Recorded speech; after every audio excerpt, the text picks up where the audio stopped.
Blood Money, episode 27, with Nicholas St. Jon. I found election fraud and my government ignored me.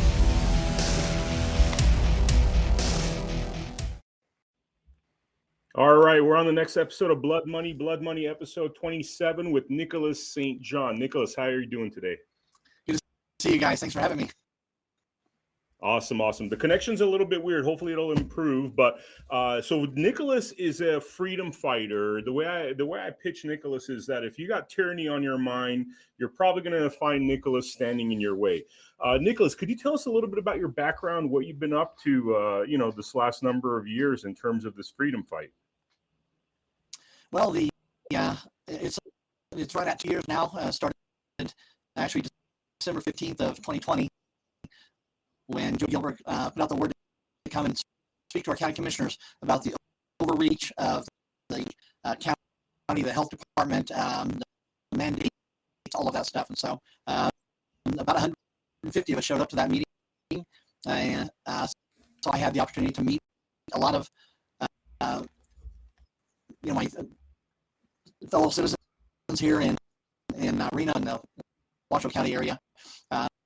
Heard their story about how many businesses have been destroyed, about how much damage the mandates were doing. And so I was also at the same time, I'd written a Nicholas, do you mind if I ask you, for the reception's really bad. I'm like I'm hearing half of what you're saying. Could you mind if we just try to reconnect? And I know there's some people watching right now. Do you mind if we just try to reconnect and see if we get a better line? Sure. Yeah, because if you could sign out and go back in, and just make sure you don't have anything else open, just because the reception seems to be really shoddy. I was hearing half the stuff you're saying, man, and it sounds really fascinating. I just want to make sure the audience gets the whole story. Okay, I'll be right back in. Okay, thank you. Sorry, guys. We're pausing here for a minute. Nicholas is going to rejoin. I know our producer, the awesome Travis, is watching. I sound fine, Travis, right? You could send me a message here in our private chat. I think my connection's fine, right? Yes, awesome. So we're just going to wait for Nicholas St. Jon to join up. And thank you for your patience, all the folks that are watching right now.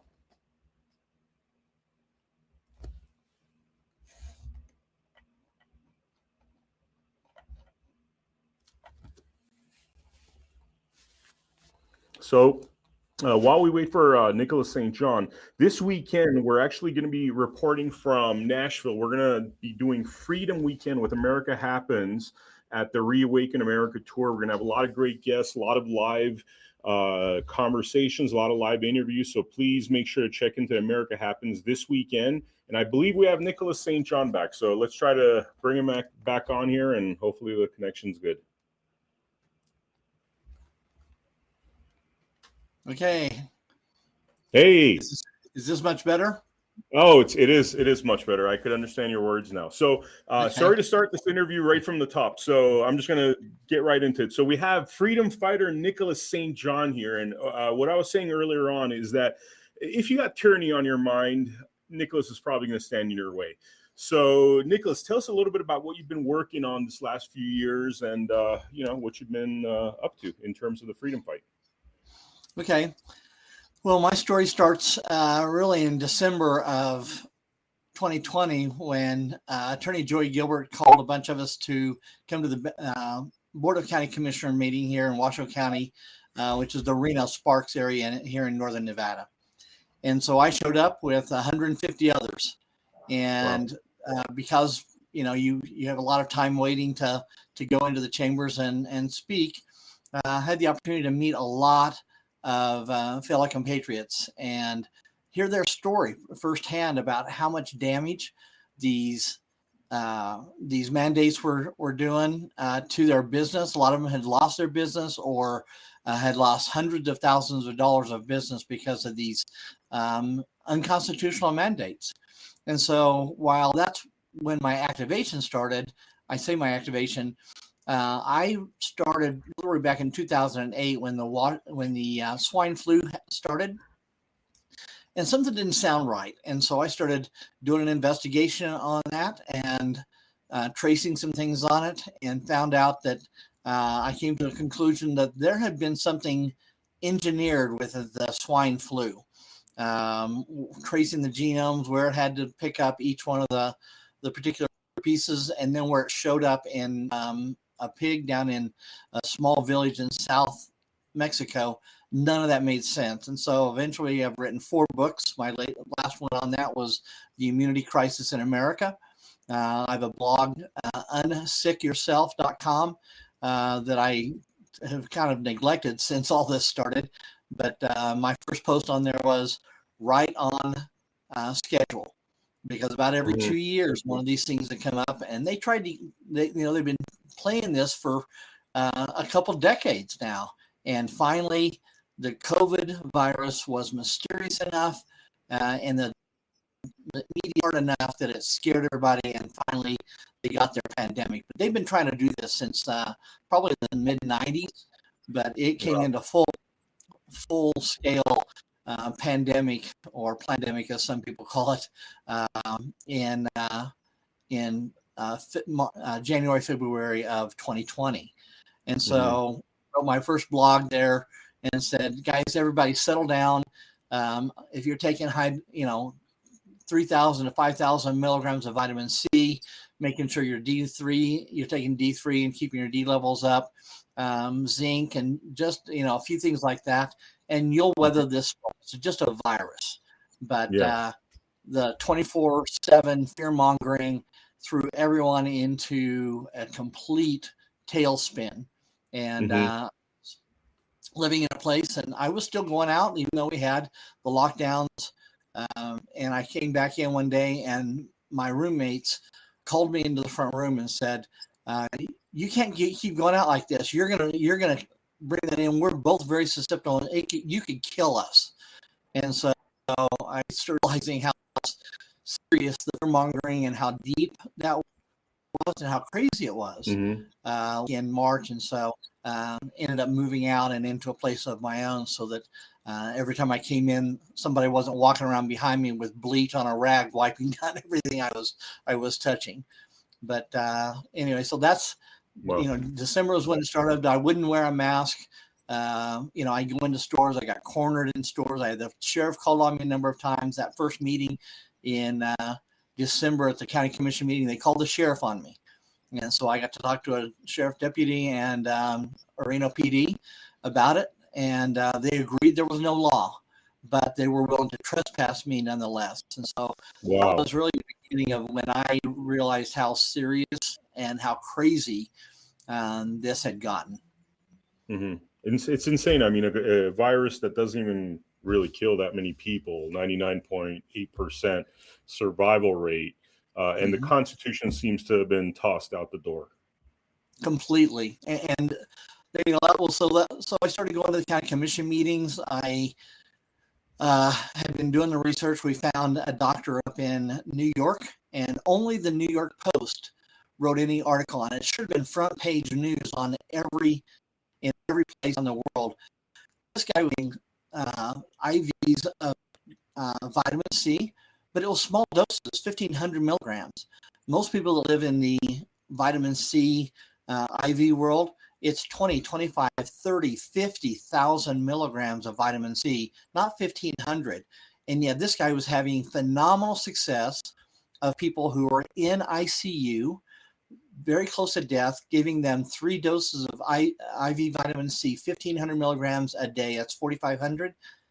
And they were turning around and living. That should have made the front page of every newspaper in the world. So I put together 4 other methods, brought them to the county commissioners, and put that on their record that there were 5 known treatments for COVID, and that was in February of 2021. Of course, the vaccine hadn't gotten out, and don't get me started on the vaccine. That's a whole nother story. And what we're seeing now is tragic, of all these young people dying of cardiac arrest. It's just criminal. It's insanity. Just and we had all these very simple methods like vitamin C that was censored through the mainstream media, through the government. That must really light a fire under your ass, man. To see how they're literally willing to sacrifice the children for their own financial gain. It really does, Vem. That's what's activated me. That's probably one of the big things that keeps me going. We have had, I think it was about 1,100 deaths here in a county of 400,000. Now, 1,100 deaths, every one of them is tragic. So don't get me wrong. Every death is tragic. I was literally on death's doorstep when I got COVID in September of 21. But mine was complicated because I ended up walking into it with a major bacterial infection on top of it. So I was beating the bacterial infection until I got COVID, the Mu variant, and that was even more deadly than the Delta variant. And so 21 days of living hell, not being able to eat, not being able to sleep, being in such pain. Every time if I sat down or laid down, I couldn't sleep for more than 15 minutes. Water was rancid, and so I couldn't hardly even drink. Ended up with a lot of monoclonal infusions. I was doing the ivermectin and hydroxychloroquine and all the vitamins. I did 4 pass ozone therapies, where the oxygen ozonated my blood. So we were doing everything we could. And other than just the fact that I believe that God says I'm not going to let you die, I probably should have died from that, because it was Really? very, very bad. But God brought me through it, and here I am on the front lines, tip of the spear. And so I've been coming up with ideas. That's really been my background. If you know my background, I've been doing efficiency stuff since my days in the Navy on submarines. And so that's, finding that vitamins could turn around a viral infection is just along the lines of what I do. I worked in election integrity as well, and found stuff there and ways to mark ballots that would catch them with their hand in the cookie jar. So very involved in this. I want to see our country return to being great again. Before we get into the election topic, could you tell me a little bit more about what I found really fascinating about you when I first heard about you is your tendency to find natural and alternative medication that actually works and could save people from things like chemotherapy and other hardcore pharmaceutical drugs. Could you tell us a little bit about that? You were telling me about a cancer drug, for example. Right. So after I survived, one of the things that I had trouble getting was ivermectin. And so, I'd heard that some people were able to get it from India. So I investigated that and put the word out. So So January 3rd of 2021, I brought some people together, 30 of us, and formed what's now called the Washoe Patriots. And so that organization has grown. We've got several hundred on Telegram and Facebook, and I don't think we're on Signal, but Nextdoor, and of course our organization, WashowPatriots.com, 600 people on an email list, 300 people on our text messaging service. So it's very active, it's widespread. And so I put the word out that was anybody interested in getting ivermectin if I put in an order?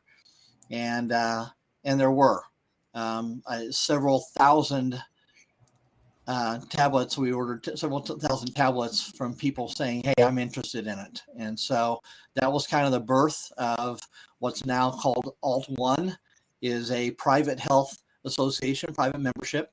And so it has taken us out from underneath the regulations because we're private. And so everyone that wants something from us, they can become a member. The membership's free at this point. And we have, I think last year when I totaled it up, we had gone through 27,000 6 milligram tablets of ivermectin. So we have started quite a pipeline of getting supplies, so nobody needs to wait. We've made it dirt cheap because I get it in such high volumes. So I can pass those savings on to people. And we just found a repurposed drug again, like ivermectin was repurposed from parasites and now is the main drug is being used to fight COVID. On the same way, there's a dog dewormer called fenbendazole. And while it has a sister drug called mebendazole, which is for humans, fenbendazole is for dogs. However, the fenbendazole, when you combine it with curcumin, high dose vitamin C, and D3, it ends up being so high in the ability to shrink tumors and get rid of cancer. It's unbelievable. There's been some Wow. mice studies with almost 100% success rate, no matter what cancer they inject into these mice using fenbendazole and that protocol. Wow, wow, that's amazing. And for the viewers, I mean, look at things this way. This COVID vaccine with not much research, no trials, they tried to push upon us. And I'm Mm-hmm. sure, these naysayers would be listening to Nicholas talk right now and say, well, there's, it's made for dogs, it's this, it's that. Do anything to get you off the trail of potential good stuff. So I have a feeling you've spent probably more time researching this than those guys did with the COVID vaccine. I probably did. I've talked to a number of people because of, I don't have a degree. My IQ is fairly high. And so being able to figure this stuff out helps.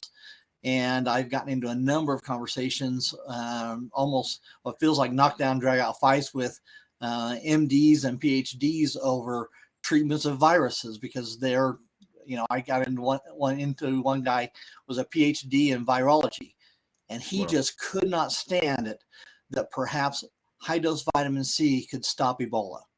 And what he Wow. had described, Ebola is a it's I can't remember the name right now or the term that you bleed. Basically it's like you bleed to death. So it's Mhm. scurvy, but instead of it taking months to deplete your vitamin C, because that's what scurvy is, because it was introduced or not introduced, but studied when sailors would be at sea for months and months and months, and all of a sudden these guys are dying and they're bleeding to death, and with no idea why are these guys doing this. And then a guy finally figured out it's because they didn't have any fruit and hardly any Wow. vegetables on these ships. And so when they introduced limes, we hear British sailors called limeys. That's because they put limes on these ships, and that's what stops scurvy. And Wow. so Ebola just depletes the vitamin C levels in your body so fast that essentially instead of taking 3 months to hit scurvy, you do that in 3 or 4 days. And so this PhD guy that I was going back and forth with just could not stand it that perhaps vitamin C could stop scurvy, all right, Wow. and stop the Ebola virus. So yeah, watching people die every time I hear someone saying they got sick, it really bothers me because we know that there's so much stuff out there now, and now with the fenbendazole and a whole protocol that we have here at Alt One to start saving people's lives. And then the interesting thing is, the story comes from Joe Tippins. If someone wants to investigate how the fenbendazole story, it starts with a guy named Joe Tippins, and we have that on our website, washoepatriots.com/alt1, and which is across the screen here. You can read about him. At the bottom of the Alt One menu is fenbendazole, and you can read that entire story about Joe, his interviews on Tipton Wellness, and how it turned him around. He was 90% metastasized with small lung cell cancer. Wow. 90%. They gave him a 1% chance of survival, and he's still with us today. That was in 2017.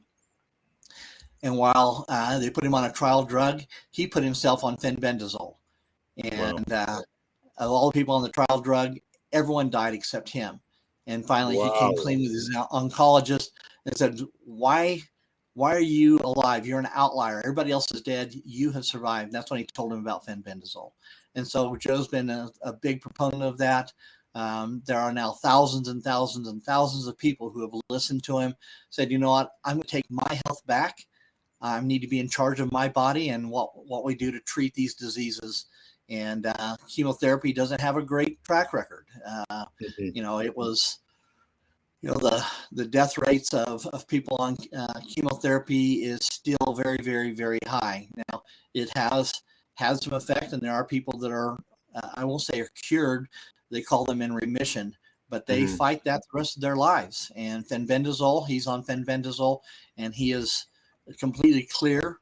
They did a PET scan 5 months after he went on fenbendazole, and the PET scan showed zero cancer. And he's been Wow. that way now since 2018.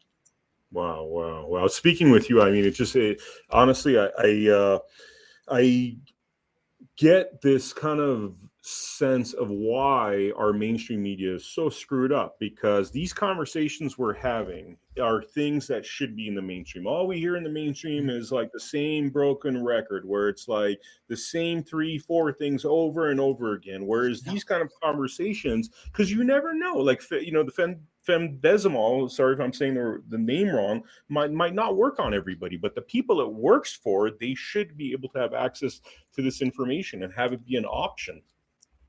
Well, and it's Joe proved that you can take fenbendazole at the same time you're taking chemotherapy. Wow. So that's been a big question. Of course, the oncologist, their job, guys, is to scare you. And they do a really great job of it. They've been trained to do that for years and years and years. And so they have become really pros at scaring you so you do just what they say. And so it puts into your By the mind. way, sorry to interrupt you. That's a trick of every industrial complex, right? The medical industrial complex scares you and forces you into stuff. The attorney industrial complex, the person that's going to scare you the most is any lawyer that you hire, because their job is to scare you. Their job is to create conflict. The military industry with them. So sorry to interrupt you, but just wanted to make that point that all these industrial complexes that have been corrupted are doing the same trick on the people. Well, and one of the things, so I'm a believer and follower of Jesus Christ. I believe in the church. And when I saw the government shutting the churches down, I can't tell you how badly that bothered me. Here's the government that is literally overruling God. And now I don't blame some churches for closing their doors for a week or two until we figure this out. But there are churches today, 2 years later, after those mandates came in, that they never reopened. And, Joey Gilbert took to court a couple of different churches, and they got some of that reversed.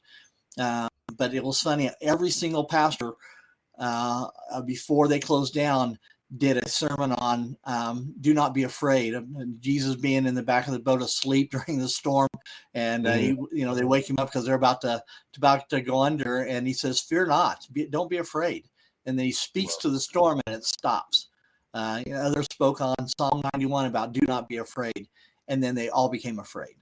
And fear's not from God. It says if perfect love casts out fear, and so we need to rise above that. Do not let this. Find yourself living in fear.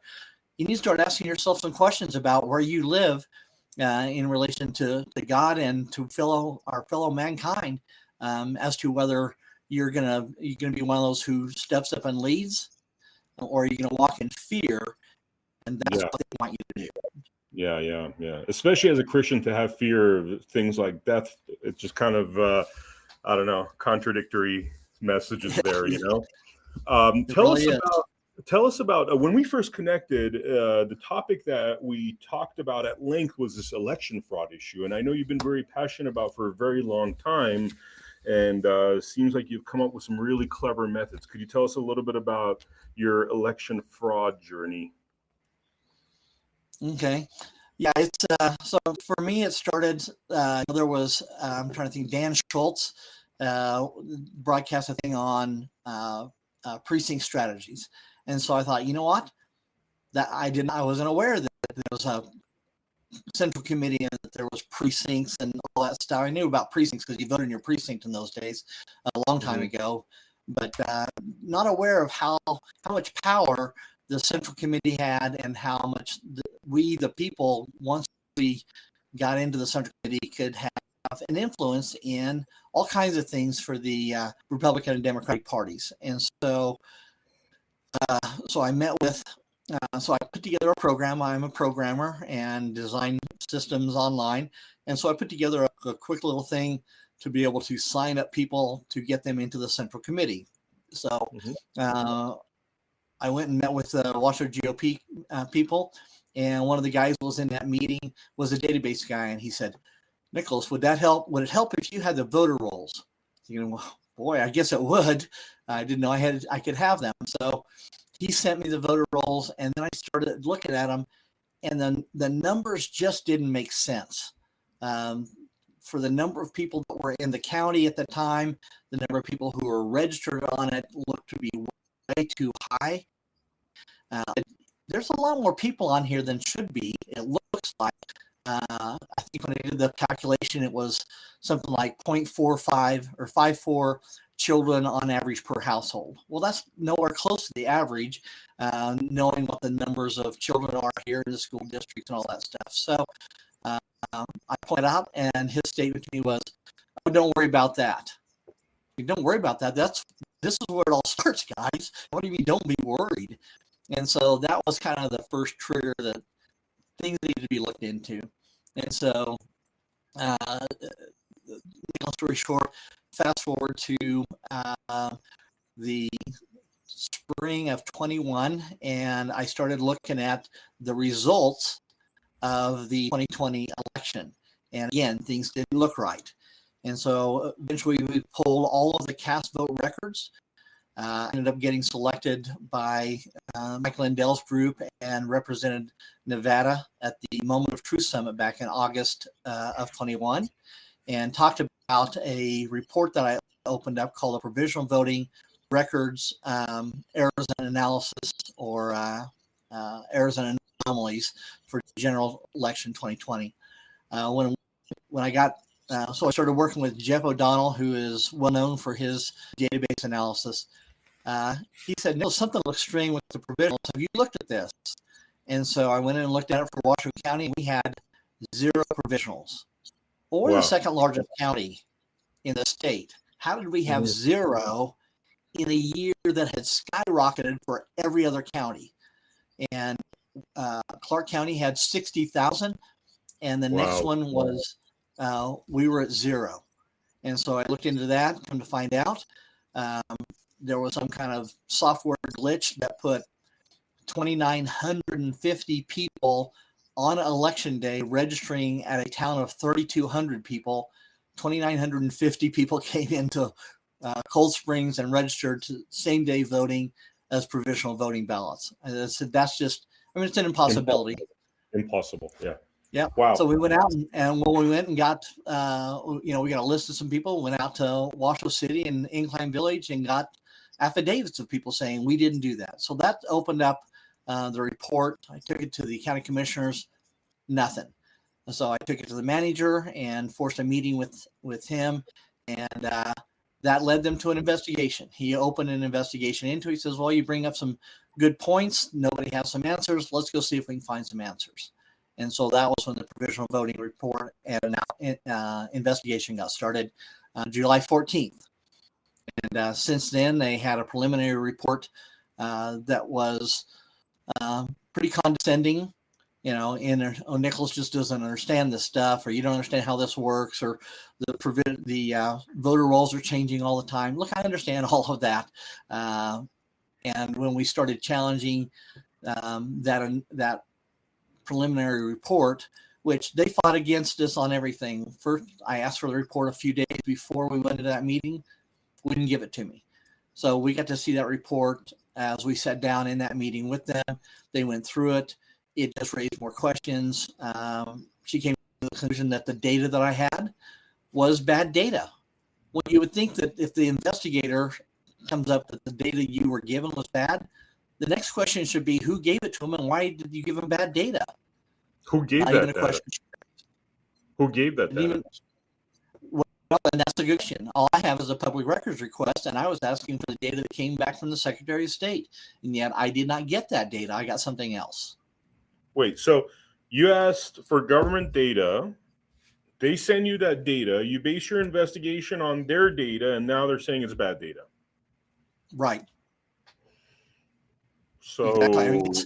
Why isn't the goal to fix this very, very severe issue? Well, you would think the next question is who gave him the data, and why did you give him bad data instead of the right data?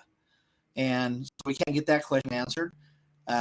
We did find out why everyone came up as Cold Springs on election day, which still doesn't make sense because when you went in and did provisional voting in early election, it showed up the polling place that you went to. But on election day, they somehow, it was different software? Why would on election day, everyone who did provisional show up on Cold Springs while early voting showed up at each of the polling places just like they're supposed to be? Haven't answered that question. So we've now been through 2 review boards. The first one I went to, she had it marked as completed. I had my 3 minutes, which don't get me started on the 3-minute thing. It's crazy. It's a way of limiting us. It's all about control. It's not about listening to we the people anymore. As you well know, Vem, I know where you're at down there in Vegas. They fight the same thing. They laugh at us. They laugh at us when we go in there and we try to make these complaints. It's absolutely ridiculous. They have no sense of serving the people whatsoever. Nope. So anyway, 2 review boards still haven't answered the question. I just took it again before the county commissioners this morning saying, it's your review board.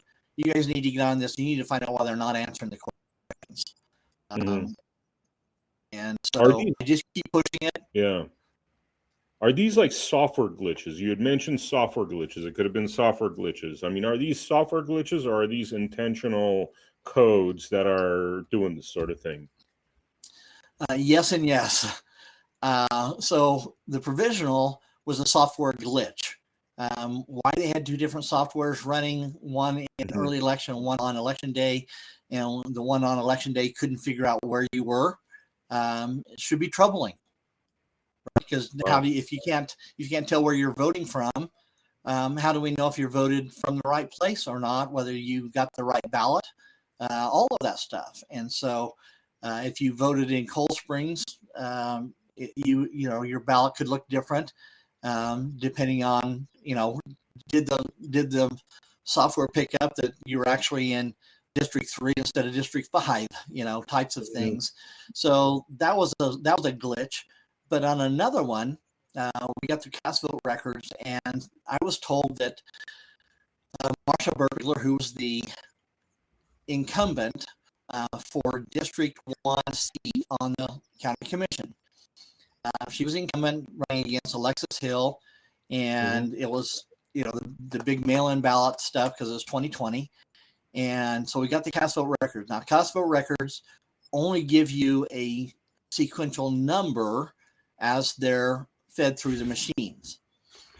And they don't have a date and timestamp, which would be very, very, very valuable if we could get date and timestamps on these cast vote records, but we didn't. So we ran the analysis on this cast vote records. And I don't know if you have a photo or an image of the lines as we put them in, but it showed something very, very, very strange. First of all, Alexis ran off to a huge lead, a 50-point lead by the time we were up to 25% of the votes that were cast counted.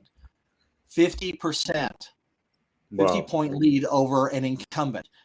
In the first 5,000 votes cast, we found 77 instances where there were blocks of sequential votes where all of them were for one candidate, not the other.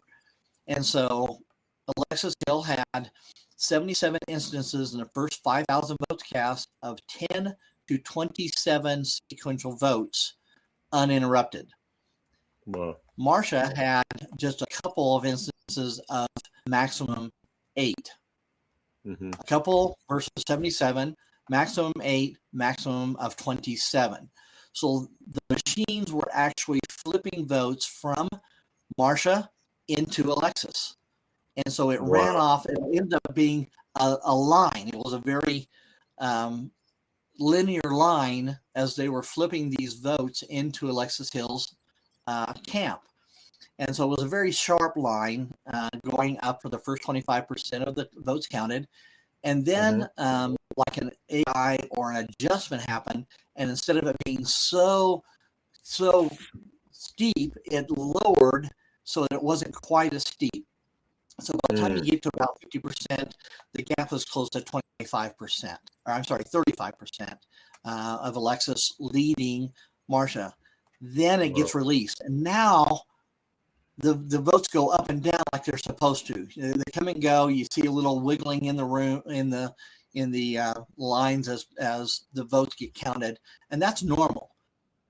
What we saw in the first percent of two lines that were linear, not normal. Dreza tried to run an analysis on how many elections would we have to ever see that pattern naturally, and her calculation stopped when it hit 50 zeros. Whoa. One with 50 zeros behind it, which essentially says it's impossible. Yeah. Wow. Right? So I mean, the machines are basically where the fraud is at. They're through whatever algorithm, which we keep hearing. Exactly. Yeah. So the algorithm was set, and working with Jeff O'Donnell, we saw one of two things happen. They either front loaded the votes, or at the 25% mark, they started evening out the votes. So there's something magical in these machines about the 25% mark. And that's what we saw at 25%. It lowered the algorithm because otherwise she would have won, by a bazillion votes. And this is basically a no name coming up against an incumbent. And so it proved, and by the time you get through the whole thing, Marcia had closed the gap within 10 points. They had not jacked her up so much, 50%, 25%, or 35%. Marcia should have won that race. So I created that report called the reasonable doubt, because we took it to the sheriff. And now the sheriff has the final authority. If something does not look right in an election, he can step in. He or she can step in and get rid of that part of the election that isn't what they feel is not safe or is not going to work properly. They have the ultimate authority over those elections, and they could pull the machines if they wanted to. We did the report to, so the sheriff was apparently too busy to talk to someone about election fraud, but I did meet with an undersheriff and an associate. And I got them on, recorded that they said, yeah, something could be happening here. Well, that's all it takes. It's reasonable doubt. If you can't say 100% you can trust these machines, you're supposed to pull the machines. And they said that, we don't believe we can do that. We don't believe we have the power to do that. And they took it to the sheriff. I said, invite me in so I can explain this, because you guys don't understand this stuff. They didn't invite me in. They took it to the sheriff supposedly, and ended up coming back saying, we can't do anything, but if you want to make a case out of it, you can file that. And so we have a case number 22-5105. Now that was supposed to go to the Attorney General. Did it? Yeah. Aaron Ford, who doesn't believe in anything pertaining to this sort. And they sent it to the Secretary of State, who has no judicial power. They can't prosecute anybody. They can't do anything. And they would have to be recused, because guess what? They oversee the ROV that we're filing this case against. So it just gets more and more absurd. Yeah. So where is it now? Like you have a case that's pending, and in terms of the authorities, they're just like kind of ignoring it at this point? You know what? It looks like it. I have never been contacted by the Secretary of State, who has that case. It has all of my contact information in. So now I'm going to have to do, again, their job. I'm going to have to go find out where this case is and force them to do an investigation into this case. So how I get it out of Secretary of State and back to the Attorney General. Of course, Chautauqua did not get Attorney General, so we have an Attorney General who does not have what I believe is our best interest and the Constitution as their foundation. So whether I get it to go anywhere in the Attorney General once I try to get it back over to them or not, we'll see. I don't have a lot of hope for that. Yeah. I mistakenly said the Secretary of State, Aaron Ford. I meant Attorney General Aaron Ford, and he's already said that he doesn't believe there's any election fraud. In fact, we did an episode of a show that we do called Follow the Money to investigate where he's getting all his financing from. And it's pretty much getting all his financing from people that are against any of this voter fraud talk. So I don't see him doing much. Well, the whole deal is, Vem, that it's fine with me because everyone keeps telling Nicholas, what do you want? What do you think you're going to get from this? What I'm getting from this is every time they don't do something, we have a case file now that'll go to the Attorney General. When Mm-hmm. I get my case in front of a grand jury and he has not done his job to investigate this, his Mm-hmm. name gets added to the grand jury for investigation. Yeah. And Grand so, juries are. That's the magic we got to all strive for is grand juries because that's the only way to overcome the fraud. right, and and I filed 2 criminal complaints, took them to the courthouse, and the clerks wouldn't file them. Then the supervisors wouldn't take them. They went to took them to 2 judges, and the judges, believe this, this is unbelievable. The judges came back and said, because you're a civilian, because you're not an employee of a government agency, you do not have the right to file a criminal complaint. Mm-hmm. Wow. The next day I came back with the NRS code. I read the NRS code to them and said, do you see anything in here of who it says who can and cannot file a criminal complaint? And they said, it doesn't look like there's anything there. I said, well, good, then file saying we're not going to file this. They said we're not going to file after you showed them the NRS statute. Yes.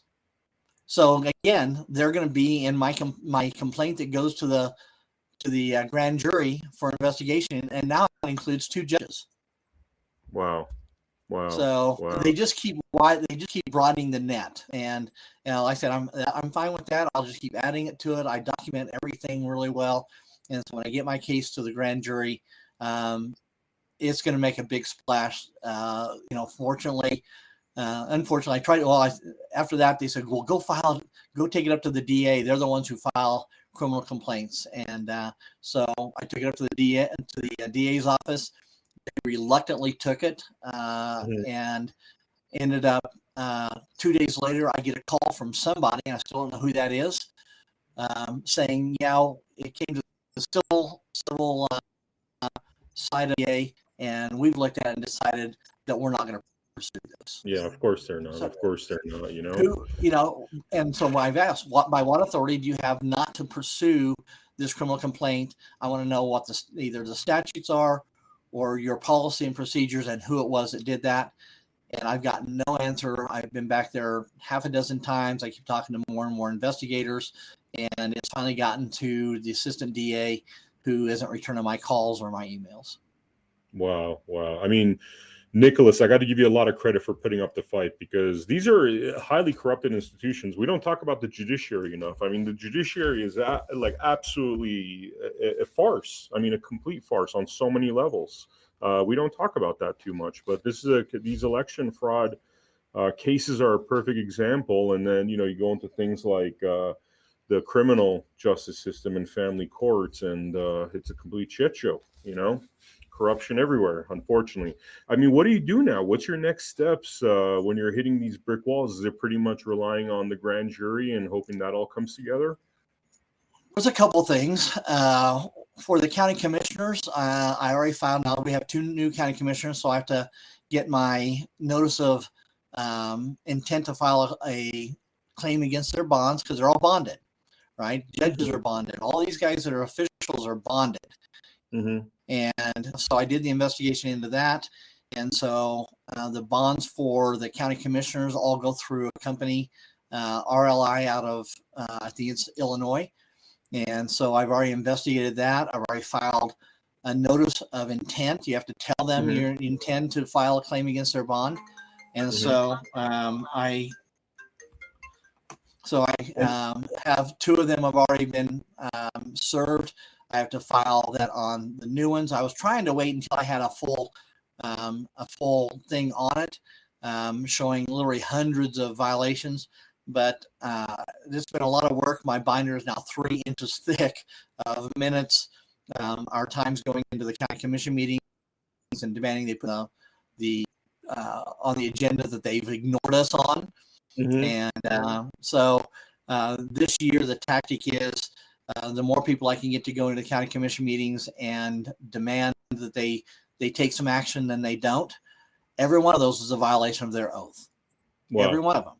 Wow. And so First Amendment says that we have a right for a redress of grievances. And for your audience, you can rattle through the First Amendment and read that as a redress of grievances. Most people don't even know what redress is, and it's not putting on another set of clothes. It's a redress, and that term means that the officials are obligated by our First Amendment to meet with us, have an open discussion, and resolve these issues as best we can. Now, that doesn't mean that every citizen who brings in a complaint, that says, "Look, I want a bridge built over this canyon because it'll make my travel easier," they're going to get everything they do. But the fact that they're not meeting with us at all is a complete violation, multiple violations of our rights and their oath over and over and over. And here's what I love, Vem. Our founding fathers were brilliant, and I believe they were inspired by God to write the stuff the way it is so that it gave us a back door into fighting the corruption that we're seeing. So if you take and start filing grievances against their bonds, and their insurance company is obligated to investigate this stuff. And so we're in the right. When they start looking at this and realize we've been coming in here for 25 months, not had one resolution ever put on the agenda, never had a sit down discussion with it. They can't prove any meetings of trying to redress any of this stuff. And so there's been hundreds of violations. We start filing this stuff and those bonds get paid out. It's $100,000 bond. They pay out $100,000 and extinguish that bond for that particular official. They get removed from office for being untrusted, because by law you have to have a bail, or you have to have this bond in place. And once that bond is extinguished, you're untrusted. And if you don't get another bond in place, you're removed from office. Not only are you removed, but you're now basically blacklisted. You can never hold an office in the county and possibly the state ever again. Yep. So it's serious. It's one of our avenues we're pursuing. The other one, of course, is. You cut out. You cut out, Nicholas. So you said the other one, and then it cut out. The other one is continuing the grand jury. I just called and to see, because the grand jury has to be impaneled. There was one impaneled here in Washoe County in May. They went 2 years with the grand jury. That's actually against the law. There's supposed to be a grand jury impaneled every year, because that's the mechanism that the DA has to come to them. The grand jury looks at it and then comes back with an indictment or whatever the other thing is that it's called. And I can't remember the term, but there's a special term that says, no, there's nothing here, and we're not going to indicate you need to take this to trial. Yeah. Wow. I mean, this whole bonds thing is just so fascinating to me, because, one of the things that it signifies is they really pushed us to a point where really destroying their careers is our only option. And that's sad. That's very sad, because all they have to do is respect the law, respect the Constitution, and we'd be fine right now. We wouldn't be literally looking to destroy the careers of judges. And I speak to some of you judges out there. I know some of you guys watch this show. And really, it's a shame. It's a shame that it's come to this, but we have to do what we have to do, because a lot of judges are not respecting the law out there. A lot of judges do not represent we the people. Bribery and corruption is at a level that I think signifies the fall of countries and empires, if you look at it historically, with this much corruption in our judicial ranks. But kudos to you, because this bond thing, I'm sure, really is going to terrify some of these folks, losing their insurance. Well, in other places, there's been some places around the country that people heard about the bonds, filed a notice to file a claim against a bond for some, especially school districts and trustees and school board members, and that did scare them, and they fell in line and they stopped the mandates of social distancing and mask requirements and the shot, and they got results. I have not had that result yet with the county commissioners, but it's an avenue, and I intend to go down that road. You were talking about judges. Judges have, I believe they have bonds as well, and you can find out. But they also have another way that holds them accountable, and that is to file a grievance against an attorney or a judge. And they really don't like that all that often. And when they get a whole bunch of them, then they can actually have their bar license removed, because they just become basically, they're deemed out of control, and we can't risk them being on the bench or representing people as an attorney. So filing a grievance against a judge or an attorney also has a lot of power. And so while I haven't gotten to the place where we've had to do that, I know there are people up here that have tried to take things into court and have had judges who basically were biased against them and were letting things slide that were not right in their courtrooms, not having the documentation, having one or both attorneys overstepping their boundaries of what an attorney can and can't do, and not holding any of them accountable. So this idea of filing a grievance, a bar grievance, is another one of those aspects that I recommend, that if you've been in court and you've had bad results, either with your attorney or with a judge that you felt was just not really being even fair, look into filing a bar grievance. Yeah. I mean, these are the ways we fight for our power. And, the fact that you've done all this research and know all these different avenues, I mean, this is what makes us powerful, is this knowledge of knowing how to really fight this tyranny. Well, yeah, I mean, Scripture says, "My people perish for lack of knowledge," and I believe that knowledge, while knowledge can take you a long way, you've probably heard a lot of the stories of, it's a David versus Goliath, right? We the people are David, and we've got this monolith, this huge organization called the government, which is Goliath. And here's what I love about that story. One, David knew who his God was and believed that he would go into a battle with him. And George Washington, he sought divine inspiration and guidance, and ended up this ragtag group of colonists. By the way, only 3% of the colonists ever stepped up to fight in that war. 3%, not very many. So it's a small group, but with divine inspiration and strategically timed attacks, George Washington beat the greatest army the world had ever seen. And so we're David and Goliath, but David had to stop and pick up those stones, and he put them in his bag. And then he goes up against, here's a kid. I mean, this guy is probably 14, 15 years old, against this guy who they statistically or historically claim is a 9-foot giant. I've been around some basketball players who are 7 foot. That's pretty intimidating. A guy that's 9 foot would be tough. And all of Israel shirked back from every time this guy stepped up and said, "Hey, come on, who's going to take me on?" And none of them would take him on. Here's this kid. And he puts a stone in his sling and he swings it over his head, and then he lets go of it. And then after he lets go of it, he said, "God, this stone's now in your hand. You need to guide it to the place that it needs to go." And it hits Goliath where? Right in the forehead. Pow, down he goes. And before that conversation, David said, I'm gonna take you down, and then I'm gonna cut your head off. Now, David didn't have a sword. After Goliath falls, he goes over and takes Goliath's own sword and cuts his head off. So, but none of that happened until David put that stone in his sling and slung it over his head, let it go. And I believe that's what God calls us to do. Get prepared, go into battle, put the rock in your sling, and then let go, and then leave the results up to God. He will take this down in his time. Yep. David's fast, David's agile. That's the thing that that's the thing that in the Malcolm Gladwell book, I think, he talks about that.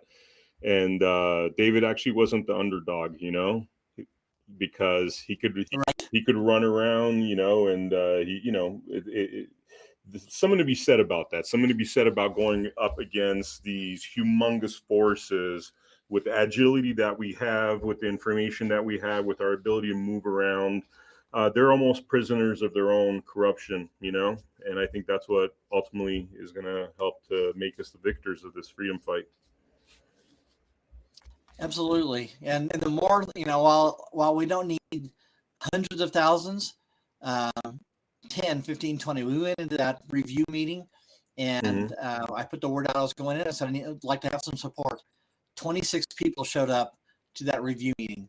They probably had not had 26 people combined at all review meetings from the citizens in the last 5 years.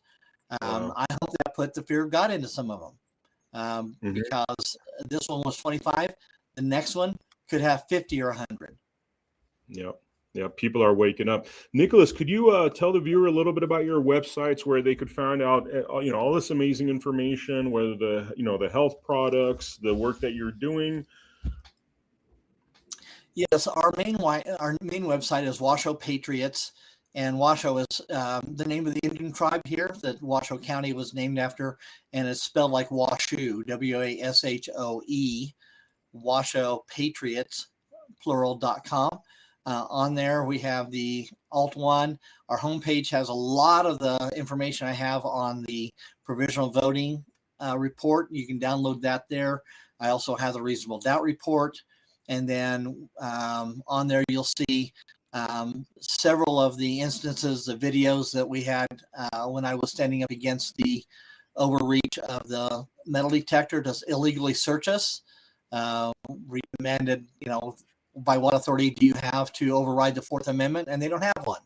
And so I've challenged that. You can watch those videos.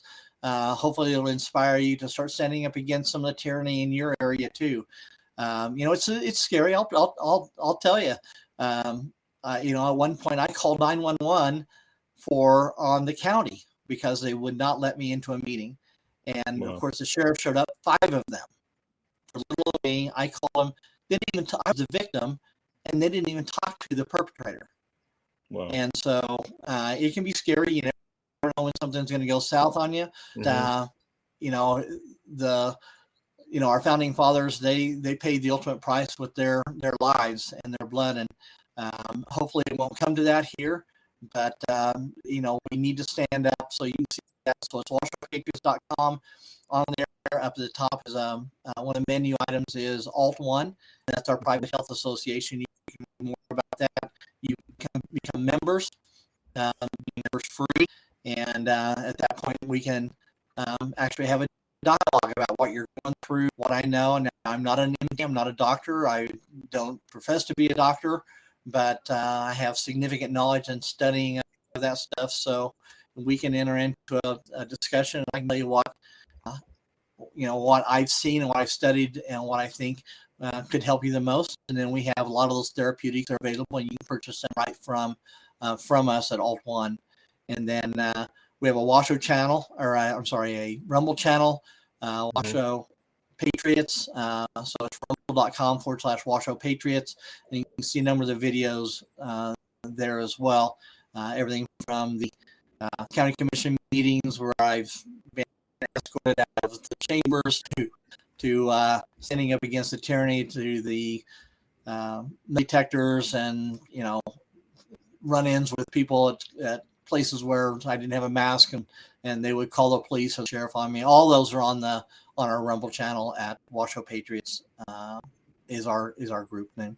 We're also on I don't think of a lot of the other ones. I think we're on Gab. We don't do a lot with Gab, but we do have presence on a number of the others. Truth Social, we're on there as well, but again, not doing a lot yet with those. Wow. You're an amazing warrior, sir. It sounds, just those videos just sound kind of awful, but at least you've documented the fact that you stood up and didn't take shit from these authoritarians, frankly, good for you. Nicholas, this has been awesome. Thank you so much for coming on the Blood Money podcast. We'd love to have you back on because there's so much we could talk with you about, like the natural remedies and, all these different freedom fights you have going on. So we look forward to having you back on the future. And other than that, just wanted to drop some information here regarding tomorrow. We premiere at 2 p.m. on America Happens Pacific Standard Time. We premiere Gianna Michelli's new show called Legal Fuckery, where, frankly, we touch upon some of the topics here about how to overcome corruption in our legal and judicial circles. And then this weekend, we're going to be in Nashville from the Reawaken Festival, where America Happens is going to be featuring Freedom Weekend. A lot of interviews coming up on that weekend, including with Kevin Jenkins and Vandersteel. And join us back on here for Blood Money and the America Happens shows at americahappens.com. See you on the next episode. Thank you.